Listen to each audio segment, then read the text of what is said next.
Вместо того, чтобы справлять новоселье или давно уже привыкнуть к своим домам, эти люди вынуждены выходить на улицы и требовать вернуть их деньги. Мы продолжаем рассказывать о тех, кто доверился застройщику, но обещанного жилья так и не получил. И дома у меня нет, и договор мы расторгли, и денег у меня нет. И две ипотеки.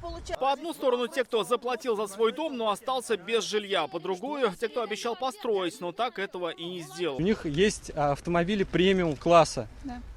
Есть коммерческий банный комплекс, который они сдают успешно. Эту историю мы рассказывали в декабре. Тогда в нашу редакцию обратились сразу несколько клиентов компании Байхаус. Кому-то дом не построили вовсе, где-то вбили только сваи, у кого-то уже сданный дом пошел трещинами. К примеру, у Алии Семендяевой из-за задержек выплат по ипотеке платеж вырос вдвое. У нас, кстати, была поднята процентная ставка в 2 раза по ипотеке, потому что мы вовремя не смогли предоставить документы. Почему мы не могли вовремя предоставить документы? Потому что нам вовремя даже не поставили дверь. Одна из клиенток, Мария Латышева, утверждает, в ее адрес начали поступать угрозы. Начали к нам поступать угрозы, к нам приезжают люди, говорят, что они от Байхауса. Говорят, что если мы не откажемся от своих требований, то нам же будет хуже, мы ничего не получим. Нас будут подрезать на дорогах, к нам будут приходить домой. Я не знаю, в какой садик ходят наши дети.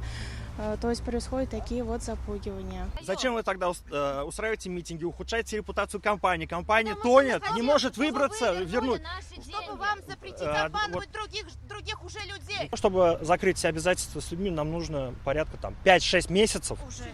Если нам не будут мешать вот подобным образом и отвлекать меня от моих прямых обязанностей.